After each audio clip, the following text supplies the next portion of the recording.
Sound. Hi folks, it is nice to see you again. It is such a beautiful day. I just love to hear the birds chirping on a fine sunny morning. It is so pleasant to hear their sound. Have you ever wondered how sound plays an important role in our lives? It helps us to communicate with one another. We hear a variety of sounds in our surroundings almost every day. Sound helps us in conveying our feelings and emotions to others. Language, music, and life wouldn't have been the same without sound.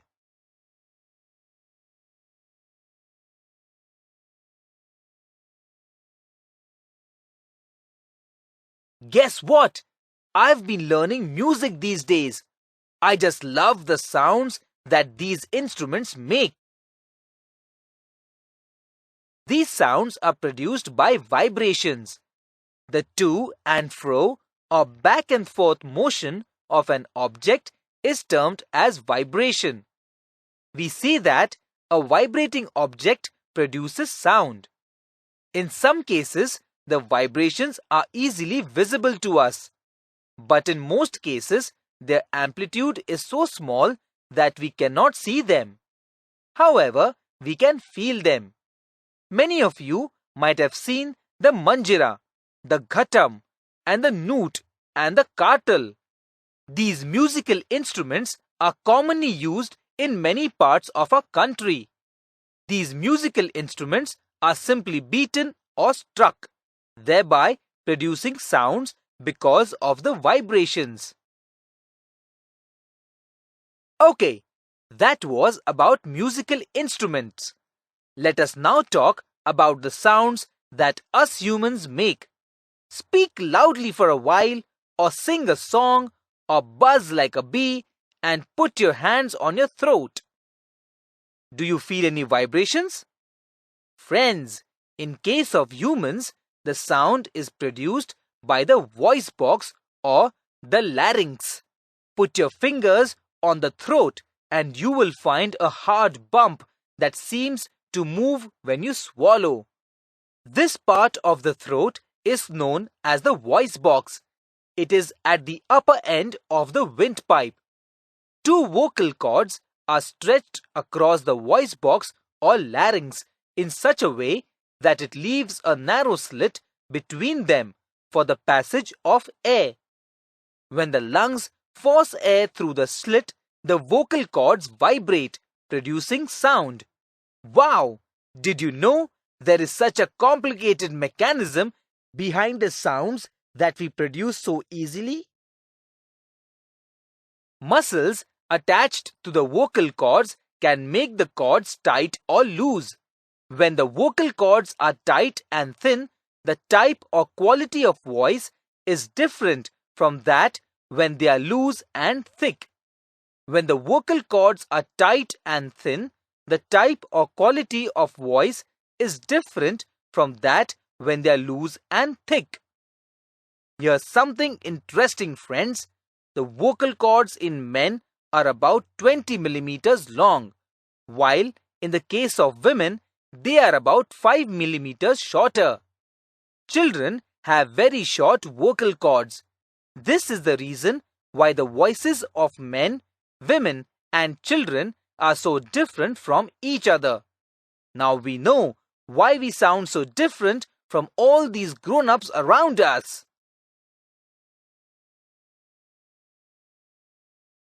Sound needs a medium to travel. When air has been removed completely from a vessel, it is said that there is vacuum left in it. Sound cannot travel through vacuum. We find that sound can travel through wood or metal. In fact, sound can travel through any solid. You might have played with your own toy telephone a long time back. When you spoke in one of the cans, your friend could hear you from the other can, right? Do you know how? The sound traveled through the string that connected both the cans. Also, sound travels through liquids And a very good example of the same are dolphins and whales. They communicate to each other underwater. They make sounds of very low frequencies that can be heard through long distances. Isn't that just awesome? Let us now learn how we hear sounds with the help of our ears. The shape of the outer part of the ear is like a funnel. When sound enters it, it travels down a canal at the end of which a thin membrane is stretched tightly. It is called the eardrum. The eardrum is like a stretched rubber sheet. Sound vibrations make the eardrum vibrate.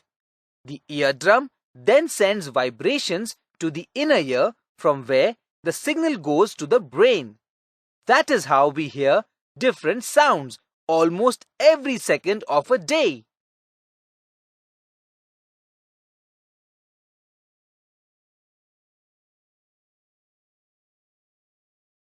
We have learnt that the to and fro motion of an object is known as vibration. This motion is also called oscillatory motion. The number of oscillations per second is called the frequency of oscillation. Frequency is expressed in hertz and its symbol is Hz. Hertz. 1 hertz is 1 oscillation per second. Amplitude is the maximum extent of a vibration or oscillation measured from the position of equilibrium. Amplitude and frequency are two important properties of any sound. The loudness of sound depends on its amplitude. When the amplitude of vibration is large, the sound produced is loud. When the amplitude is small, the sound produced is feeble. Loudness of sound is proportional to the square of the amplitude of the vibration producing the sound. If the amplitude becomes twice, the loudness increases by a factor of 4. The loudness is expressed in a unit called decibel. Above 80 dB, the noise becomes physically painful. The frequency determines the shrillness or pitch of the sound. If the frequency of vibration is higher, we say that the sound is shrill and has a higher pitch.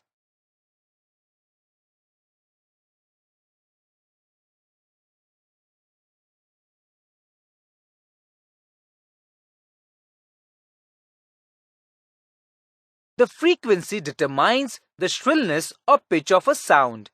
If the frequency of vibration is higher, we say that the sound is shrill and has a higher pitch. If the frequency of vibration is lower, we say that the sound has a lower pitch. For example, a drum vibrates with a low frequency and hence produces a low-pitched sound. On the other hand, a whistle has a high frequency and thus it makes a high-pitched sound. A bird makes a high-pitched sound, whereas a lion makes a low-pitched roar. The voice of a woman has a higher frequency and is shriller than that of a man. There are so many variations in the sounds that we hear because of these reasons.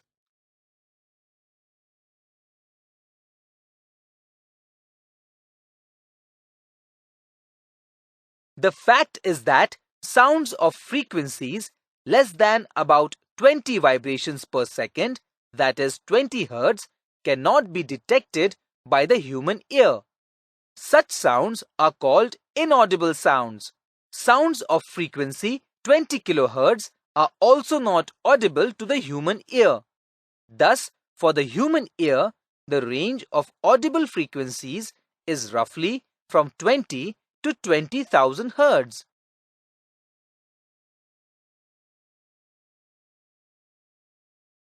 Some animals like dogs can hear sounds of frequencies higher than 20,000 Hz.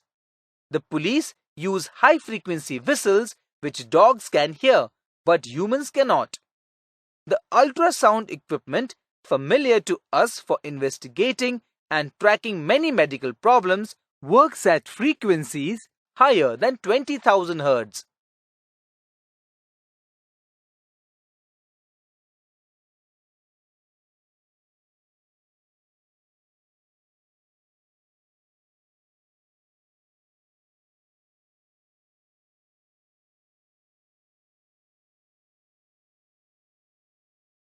Musical sound is the one which is pleasing to the ear. It is the one which all of us love. Similarly, presence of excessive or unwanted sounds in the environment is called noise pollution.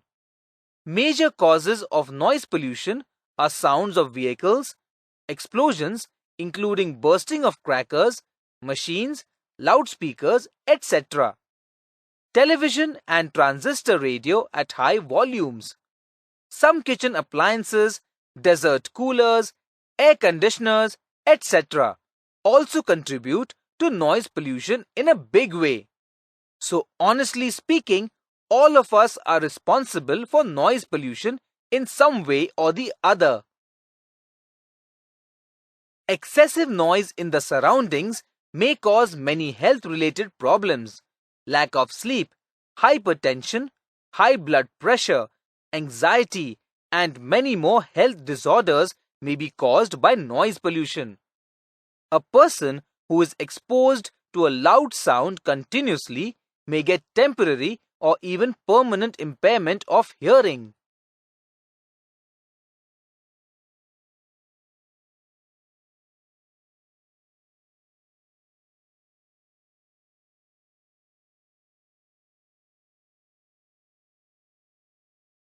Let us look at some of the ways in which we can control noise pollution.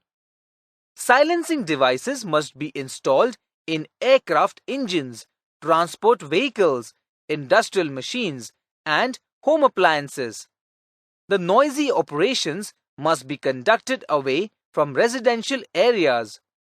Noise-producing industries should be set up far away from such places. Use of automobile horns should be minimized. TV and music systems should be run at low volumes, whereas trees must be planted along the roads and around buildings to cut down on the sounds reaching the residents, thus reducing the harmful effects of noise pollution. Today, we learned so much about sound. It's been a very long day, mates. I better get some sound sleep now. I'm very tired. Hope to see you soon. Bye, friends. Sound is produced by vibrating objects. In human beings, the vibration of the vocal cords produces sound. Sound travels through a medium, gas, liquid, or solid. It cannot travel in vacuum. The eardrum senses the vibration of sound. It sends the signals to the brain. This process is called hearing.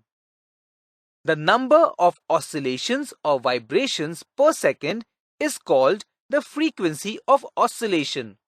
Frequency is expressed in hertz. Larger the amplitude of vibration, louder is the sound.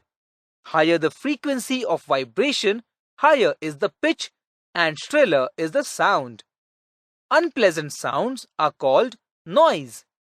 Excessive or unwanted sounds lead to noise pollution. Noise pollution may pose health problems for human beings. Attempts should be made to minimize noise pollution. Plantation on the roadside and elsewhere can reduce noise pollution.